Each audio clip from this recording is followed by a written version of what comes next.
Hello everyone, स्वागत है आप सभी का हमारे यूट्यूब चैनल में।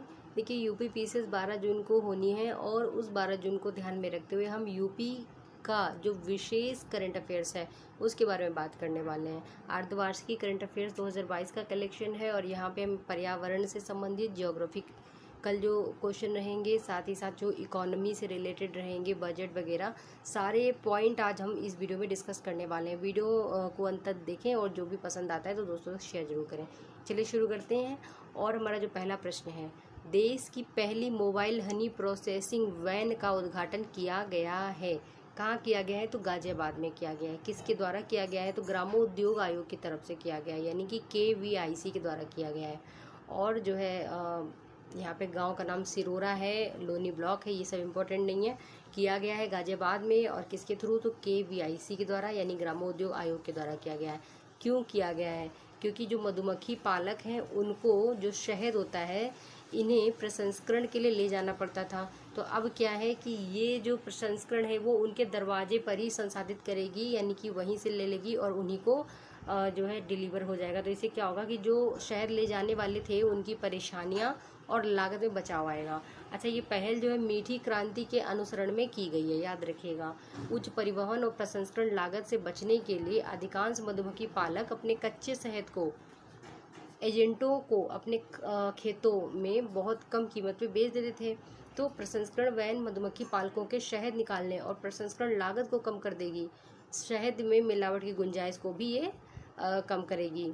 और ये सारी चीज़ें हैं। यह देश की पहली हनी, जैसे आएगा प्रश्न में कि निम्न में से कहाँ शुरू की गई? गाजियाबाद में की गई है। कि ये जो आपका ग्रामोद्योग है इसके द्वारा शुरू की गई है।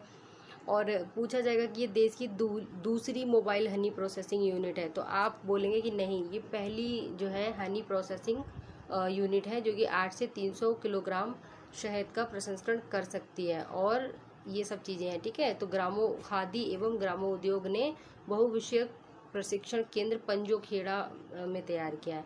तो खादी एवं ग्रामोद्योग गाजियाबाद, और ये पहली हनी प्रोसेसिंग यूनिट है, ये चीज़ ध्यान रखनी है। अगला प्रश्न है, उत्तर प्रदेश का बखीरा वन्य जीव अभयारण्य और हैदरपुर आर्द्रभूमि रामसर साइट घोषित कर दिया गया है।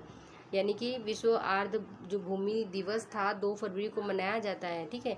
इसके अवसर पर केंद्रीय पर्यावरण मंत्री भूपेंद्र यादव ने हरियाणा के गुरुग्राम के सुल्तानपुर राष्ट्रीय पक्षी उद्यान में आयोजित एक कार्यक्रम में प्रदेश के बखीरा वन्यजीव अभयारण्य और गुजरात के खिजाड़िया वन्यजीव अभयारण्य को रामसर स्थल घोषित किया। किसने किया? तो ये पर्यावरण मंत्री ने किया। नाम है भूपेंद्र यादव, ये याद रखिएगा। मिलान करने के लिए दे दिया जाएगा, तो वहाँ पे कंफ्यूज नहीं होना है। अच्छा, इन दोनों स्थलों की जो रामसर साइट में शामिल होने के बाद में देखा जाए तो संरक्षित आर्द्र भूमियों की कुल संख्या कितनी हो गई है? तो ये हो गई है 49। बहुत ज़्यादा कन्फ्यूजन होती, ध्यान रखिएगा। जो कि 10.39 हेक्टेयर के क्षेत्र में फैले हैं। कितने में? 10.39 हेक्टेयर। और वहीं पे यूपी की बात कर लें तो यूपी में वेटलैंड कितने हो गए? तो यूपी में टोटल 10 वेटलैंड हो गए हैं। अगर उनका नाम याद रखेंगे तो बहुत ही अच्छा रहेगा। तो हमने जो है इसका एक वीडियो बना रखा है वेटलैंड का इन यूपी, तो आप हमारे यूपी करंट अफेयर्स की प्लेलिस्ट में जाकर उसको देख सकते हैं। फिर और पॉइंट की बात करें तो यूपी के संत कबीर नगर जनपद में स्थित है बखीरा वन्यजीव अभयारण्य। कहाँ पे स्थित है? संत कबीर नगर में। तो बड़ी संख्या में मध्य एशियाई जो पक्षी हैं उनकी प्रजातियों के लिए सर्दियों में सुरक्षित और अनुकूल स्थल प्रदान करता है। बखीरा वन्यजीव अभयारण्य कहाँ पे है? तो यूपी के संत कबीर नगर में है। 1980 में इसको स्थापित किया गया था। और भारत का अगर बात करें 49वां यानी 49वां जो वेटलैंड रहेगा वो कौन सा है? तो ये बखीरा वन्यजीव अभयारण्य जो कि यूपी के संत कबीर नगर में स्थित है। 1980 में इसकी स्थापना की गई थी। अगले टॉपिक अगला जो क्वेश्चन है हमारा कि हैदरपुर जो वेटलैंड रामसर साइट है, यानी कि वेटलैंड साइट है, कहाँ पे है?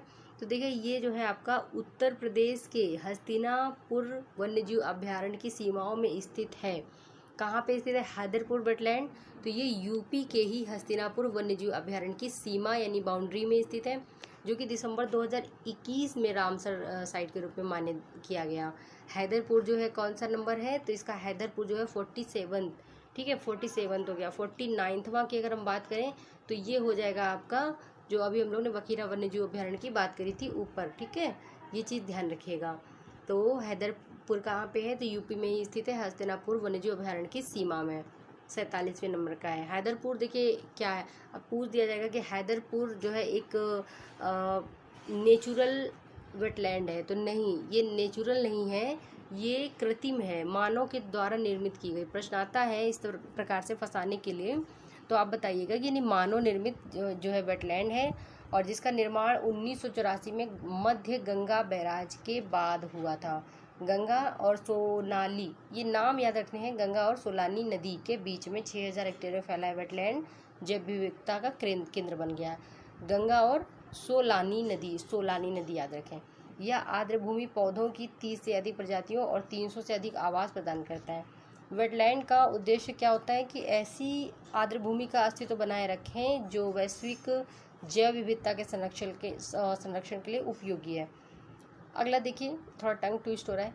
रामसर कन्वेंशन की बात करते हैं, तो देखिए 1971 में जो एक अंतर सरकारी पर्यावरण संधि है रामसर कन्वेंशन, और जो है 1971 में यह जो है हस्ताक्षरित किया, यानी यहाँ पे हस्ताक्षर किए गए थे। लागू कब किया था, तो 75 में लागू, 4 साल बाद ये लागू हो गया था। और ये क्या है कि स्थानीय और जो राष्ट्रीय कार्य और सहयोग के माध्यम से जो वेटलैंड्स होते हैं, वेटलैंड कैसे होते हैं, पानी भरा हुआ होता है, तो दलदली क्षेत्र होते हैं, के संरक्षण और बुद्धिमान उपयोग के लिए रूपरेखा प्रदान करता है। अच्छा, और पॉइंट देखते हैं। बखीरा यानी उत्तर प्रदेश, खिजाड़िया यानी गुजरात अभ्यारण्यों के रामसर स्थल में शामिल होते देश की जो वेटलैंड जो है संरक्षित वाले, वो कितने हो गए हैं, तो 49 हो गए, मैंने पहले बताया था।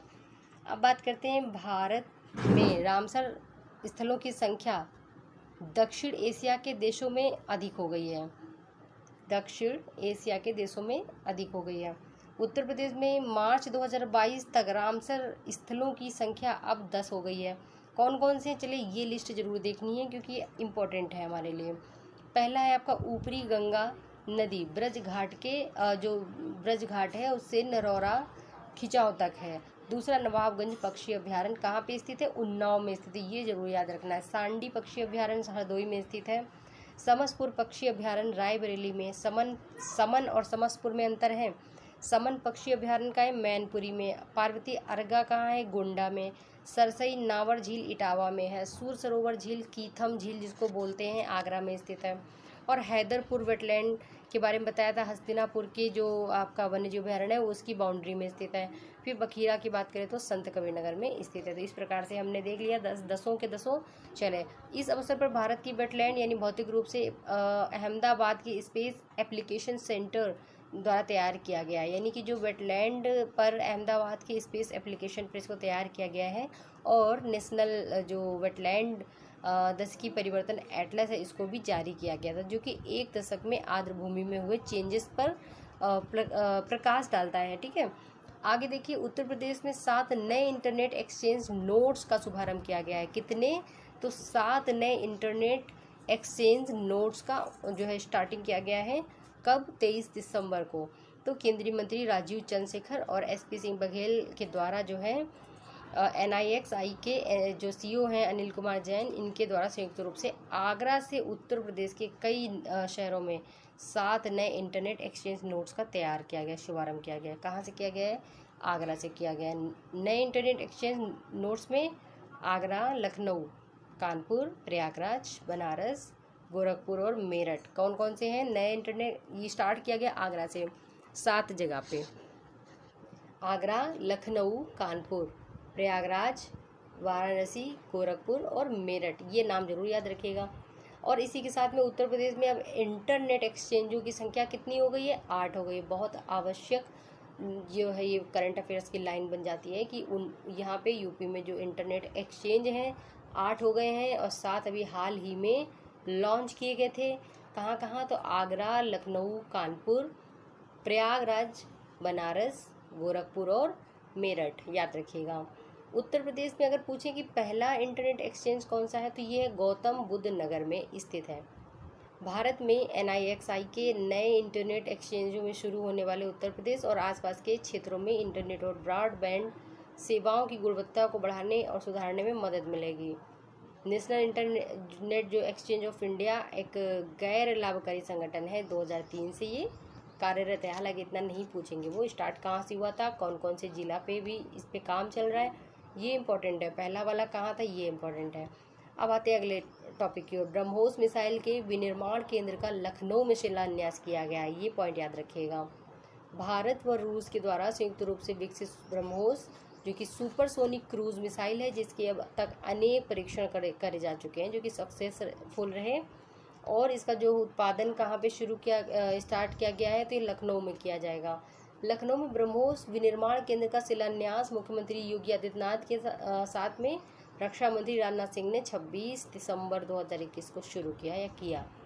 मिसाइल उत्पादन इकाई के साथ ही रक्षा अनुसंधान यानी DRDO की बात करें तो एक टेस्टिंग लैब, रक्षा प्रौद्योगिकी और परीक्षण केंद्र का भी शिलान्यास उन्होंने किया।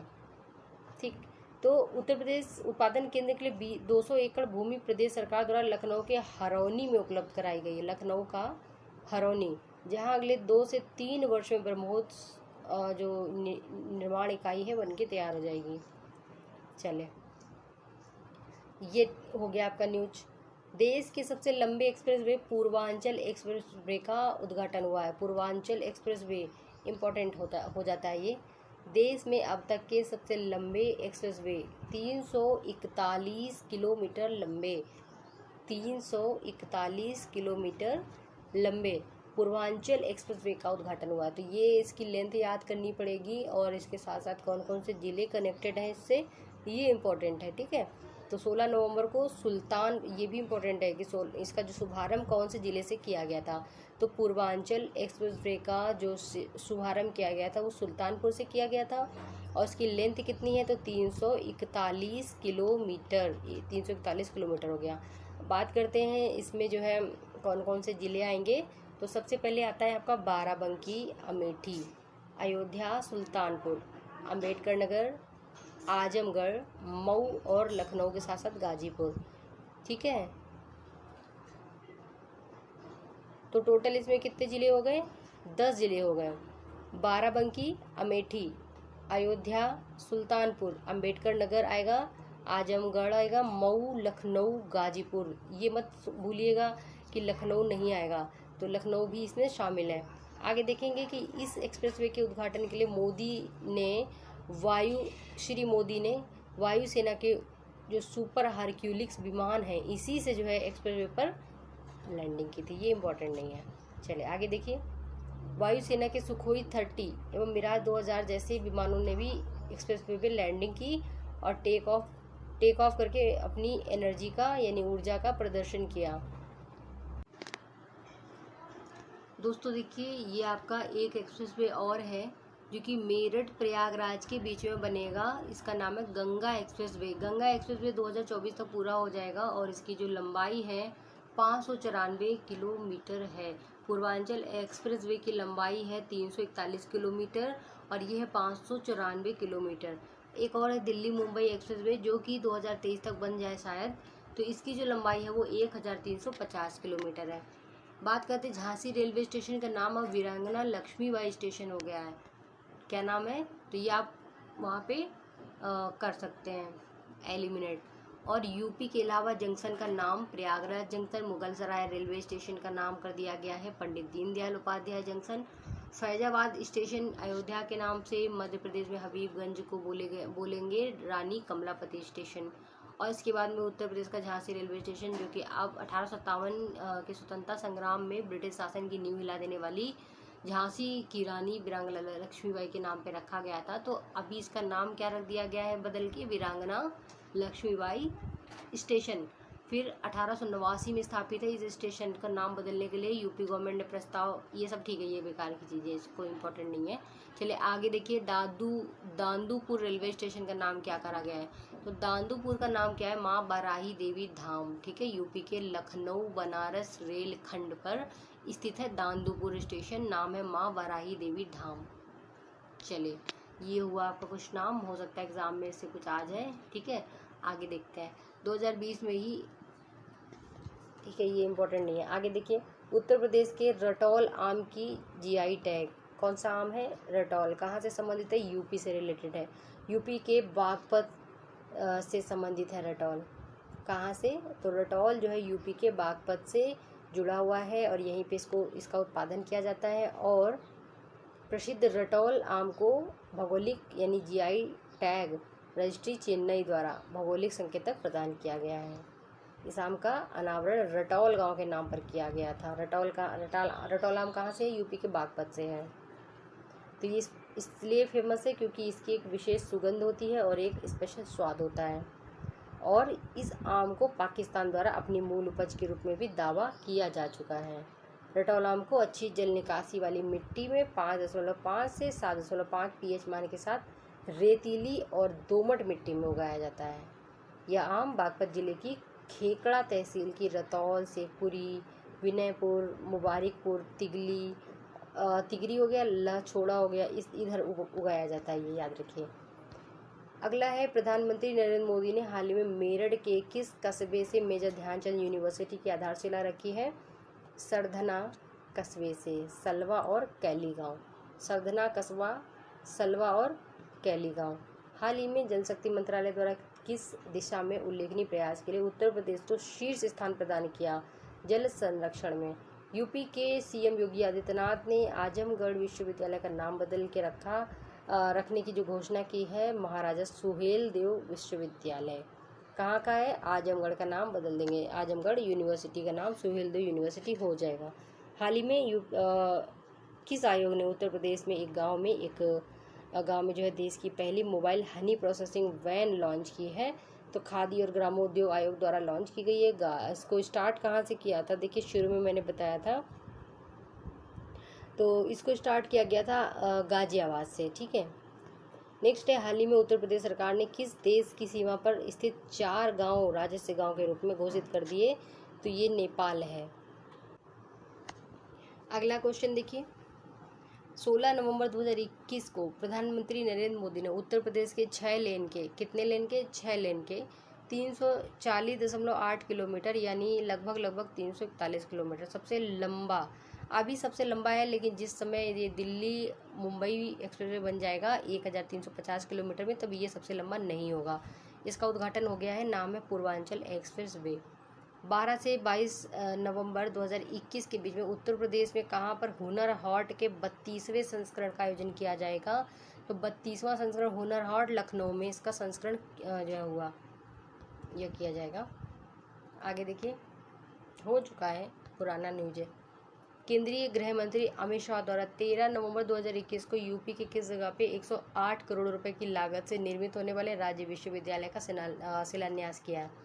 कहाँ किया है? आजमगढ़ में किया है। 108 करोड़ रुपए की लागत से 108 करोड़ रुपए और आजमगढ़ में किया गया है। नाम क्या है?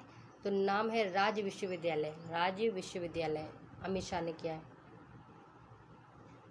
देखिए, वाणिज्य और उद्योग मंत्रालय भारत सरकार द्वारा जारी लीड्स लॉजिस्टिक प्रदर्शन सूचकांक 2021 में यूपी को 6वीं रैंक मिली है। लीड्स लॉजिस्टिक प्रदर्शन सूचकांक यूपी 6 रैंक। उत्तर प्रदेश सरकार ने अक्टूबर 2021 में किस बॉलीवुड अभिनेत्री को एक जिला एक उत्पाद का ब्रांड एम्बेसडर बनाया? कंगना रनौत को। चलिए आगे देखिए, अक्टूबर 2021 में किसे इलाहाबाद उच्च न्यायालय का मुख्य न्यायाधीश नियुक्त किया है? तो ये हैं इलाहाबाद के न्यायमूर्ति राजेश बिंदल। उत्तर प्रदेश के सिद्धार्थनगर से प्रधानमंत्री मोदी ने सिद्धार्थनगर से जो है एक 9 मेडिकल कॉलेजों का लोकार्पण किया। सिद्धार्थनगर से कहाँ पे? एक सिद्धार्थनगर में, देवरिया, एटा, गाजीपुर, हरदोई, प्रतापगढ़, मिर्ज़ापुर, फतेहपुर, जौनपुर, इतने में बनेंगे मेडिकल कॉलेज। कौन कौन से हैं? सिद्धार्थनगर, देवरिया, एटा, गाजीपुर, हरदोई, प्रतापगढ़, मिर्ज़ापुर, फतेहपुर और जौनपुर। अगला देखें, केंद्रीय मत्स्य पालन, पशुपालन, डेयरी मंत्री मिनिस्टर पुरुषोत्तम रुपाला ने 8 अक्टूबर 2021 को यूपी के नदी पशुपालन कार्यक्रम का शुभारंभ किया है। यूपी में किया गया नदी पशुपालन कार्यक्रम ब्रजघाट गढ़मुक्तेश्वर उत्तर प्रदेश। उत्तर प्रदेश 2021 में उत्तर प्रदेश की योगी आदित्यनाथ ने गवर्नमेंट ने फैजाबाद जंक्शन का नाम चेंज करके अयोध्या कैंट रेलवे स्टेशन कर दिया है। सार्वजनिक परिवहन के लिए रोपवे सेवाओं का उपयोग करने वाला यूपी का कौन सा शहर पहला बन गया? भारत का बनारस बन गया है। नेक्स्ट देखिए, 20 अक्टूबर 2021 को प्रधानमंत्री मोदी ने प्रमुख बौद्ध तीर्थ स्थलों को जोड़ने के लिए यूपी के शहर में अंतर्राष्ट्रीय हवाई अड्डे का उद्घाटन किया, तो कुशीनगर में किया है। यूपी के अयोध्या में हाल ही में किस कोरियाई रानी के नाम से एक पार्क का उद्घाटन किया गया है, तो वो रानी कोरियाई थी, हे हांग ओके मेमोरियल पार्क। केंद्र सरकार ने देश में प्रस्तावित 4 मेडिकल डिवाइस पार्क में एक डिवाइस पार्क कहाँ पे, उत्तर प्रदेश में गौतम बुद्ध नगर में। टोटल 4 हैं और जो एक है वो गौतम बुद्ध नगर में स्थापित किया। ब्रिटिश कंपनी हाउस फ्रेश के द्वारा एक रिपोर्ट जारी की गई जिसमें उत्तर प्रदेश के 2020 में एक शहर है दुनिया का 50 सर्वाधिक प्रदूषित शहरों की सूची में दूसरे स्थान पर था, तो ये था गाजियाबाद। याद रखिए 2020 की रिपोर्ट है ये, हाउस फ्रेश की रिपोर्ट। संस्कृति मंत्रालय भारत सरकार ने हाल ही में यूपी के किस शहर में भारतीय विरासत संस्थान स्थापित करने की घोषणा की है, तो ये Indian institute of heritage Noida में स्थापित किया जाएगा। हाल ही में यूपी गवर्नमेंट ने अलीगढ़ का नाम हरिगढ़ रखने की घोषणा की है। यूपी गवर्नमेंट ने हाल ही में major Dhyanchand sports university Meerut में स्थापित करने की घोषणा की है। यूपी में सहारनपुर विश्वविद्यालय का नाम मां शाकुंभरी विश्वविद्यालय रखने की घोषणा की है, रखा गया है। यूपी जो सीएम है, सीएम के रूप में दूसरे कार्यकाल के लिए योगी आदित्यनाथ ने 25 मार्च 2022 को लखनऊ के इकाना स्टेडियम में शपथ ग्रहण की। 25 मार्च 2022 को 2022 में यूपी के विधानसभा चुनाव में कुल कितनी महिलाओं ने जीत दर्ज की है? यूपी की विधानसभा चुनाव में 18 महिलाओं ने जीत दर्ज की है। नीति आयोग द्वारा 2021 में जारी बहुआयामी निर्धनता सूचकांक में यूपी को कौन सी रैंक दी गई है? तो बहुआयामी निर्धनता सूचकांक में यूपी को तीसरी जो है 37.79% जनसंख्या जो है निर्धन है, तीसरी रैंक दी गई है। हाल ही में यूपी में कुल कितने इंटरनेट एक्सचेंज नोड्स का शुभारंभ किया गया? तो 7 का किया गया है और एक पहले था, याद रखिएगा, एक जो है पहले ही था। तो इस प्रकार से देखा जाए तो यूपी की करंट अफेयर्स हम लोगों ने कवर कर ली है, जो कि काफ़ी इम्पोर्टेंट था और इससे कहीं ना कहीं +5 प्रश्न मान के आराम से चल सकते हैं और भी ज़्यादा आने की संभावना है। ठीक है, ऐसे ही मिलते रहेंगे, इंपॉर्टेंट चीज़ों को लाते रहेंगे। अगर चैनल में नए हैं तो चैनल को ज़रूर सब्सक्राइब करें। अगले वीडियो में मिलते हैं अगली अपडेट के साथ, तब तक के लिए जय हिंद।